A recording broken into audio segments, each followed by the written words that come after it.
জীৱনত সফলতা লাভ কৰিবলৈ বিভিন্ন দিশত মনোযোগেৰে কাম কৰাটো প্ৰয়োজনীয়। আজি ভিডিঅ'টোত কেইটামান মূল দিশৰ ওপৰত আলোকপাত কৰিবলৈ চেষ্টা কৰা হৈছে, যিবোৰ অনুসৰণ কৰি সফলতা লাভ কৰিব পাৰি। ১ নম্বৰ, লক্ষ্য স্থাপন। সফলতা লাভৰ প্ৰথম পদক্ষেপ হ'ল লক্ষ্য স্থাপন কৰা। লক্ষ্য স্পষ্ট, পৰিমাপযোগ্য আৰু লাভযোগ্য হ'ব লাগে। সঠিক লক্ষ্য নিৰ্ধাৰণ কৰিলে আগবাঢ়ি যোৱাৰ পথ অতি সহজ হৈ পৰে। দৈনন্দিন, সাপ্তাহিক আৰু দীঘলীয়া লক্ষ্য স্থাপন কৰি সেইসমূহ পূৰণৰ চেষ্টা কৰিব লাগে। ২ নম্বৰ, সময়ৰ সঠিক ব্যৱস্থাপনা।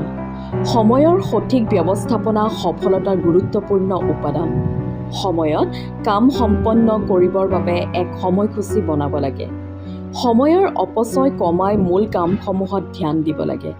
অগ্ৰাধিকাৰ ভিত্তিত কামসমূহৰ তালিকা প্ৰস্তুত কৰি সম্পন্ন কৰা উচিত। ৩ নম্বৰ, অধ্যৱসায় আৰু কঠোৰ পৰিশ্ৰম। অধ্যৱসায় আৰু কঠোৰ পৰিশ্ৰম সফলতাৰ মূলমন্ত্ৰ। পৰিশ্ৰমৰ কোনো বিকল্প নাই। যিকোনো কামৰ বাবে মনোবল আৰু কঠোৰ পৰিশ্ৰমৰ প্ৰয়োজন। নিয়মিত অধ্যয়ন, অনুশীলন আৰু কামত স্থিৰতা ৰখা আৱশ্যক। ৪ নম্বৰ, শৈক্ষিক আৰু ব্যক্তিগত উন্নয়ন। নিজৰ শৈক্ষিক আৰু ব্যক্তিগত দিশৰ উন্নয়ন অব্যাহত ৰাখিব লাগে। নতুন নতুন জ্ঞান অৰ্জন, দক্ষতা বিকাশ আৰু অনুশীলন কৰাটো অতি গুৰুত্বপূৰ্ণ। শৈক্ষিক দিশত আগবঢ়া, যেনে নতুন পাঠ্যক্ৰম, অনলাইন কোৰ্চ আৰু প্ৰশিক্ষণৰ পৰা শিকিব পাৰি। ৫ নম্বৰ, আত্মবিশ্বাস আৰু ইতিবাচক মনোভাৱ। আত্মবিশ্বাস আৰু ইতিবাচক মনোভাৱৰ দ্বাৰা কঠিন পৰিস্থিতিৰ সন্মুখীন হ'ব পাৰি। নিজৰ ওপৰত বিশ্বাস ৰাখি আৰু কষ্টৰ সময়ত ইতিবাচক চিন্তা ধাৰণ কৰি আগবাঢ়িব লাগে। সফল ব্যক্তিসকলে সৰু সৰু সফলতাবোৰৰ দ্বাৰা আত্মবিশ্বাস লাভ কৰে।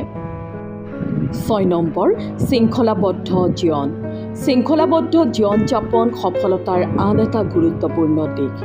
দৈনন্দিন জীৱনত শৃংখলা, পৰিকল্পনা আৰু নিয়মিত কাৰ্যসূচী অনুসৰণ কৰি আগবাঢ়িব লাগে। সময়ত কাম সম্পন্ন কৰিবলৈ শৃংখলা অতি প্ৰয়োজন। ৭ নম্বৰ, সঠিক ব্যক্তিৰ সংস্পৰ্শ। সফলতা লাভৰ বাবে সঠিক ব্যক্তিৰ সংস্পৰ্শত থকাটো গুৰুত্বপূৰ্ণ। ইতিবাচক, উদ্যমী আৰু সফল ব্যক্তিৰ পৰা পৰামৰ্শ ল'লে আৰু তেওঁলোকৰ সৈতে সময় কটালে নিজকে অধিক অনুপ্ৰাণিত কৰিব পাৰি। ৮ নম্বৰ, স্বাস্থ্যৰ যত্ন। স্বাস্থ্যৰ যত্ন সফলতাৰ গুৰুত্বপূৰ্ণ দিশ। শাৰীৰিক আৰু মানসিক স্বাস্থ্য ঠিক থাকিলে কামত অধিক মনোনিৱেশ কৰিব পাৰি। নিয়মিত ব্যায়াম, পৰিমিত আহাৰ আৰু মানসিক শান্তি সফলতাৰ মূল চাবিকাঠি।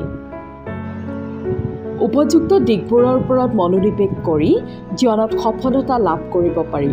সফলতা কোনোদিনে সহজ নহয়, কিন্তু যথাযথ পৰিকল্পনা, অধ্যৱসায় আৰু ইতিবাচক মনোভাৱৰ দ্বাৰা যিকোনো লক্ষ্যত উপনীত হোৱা সম্ভৱ।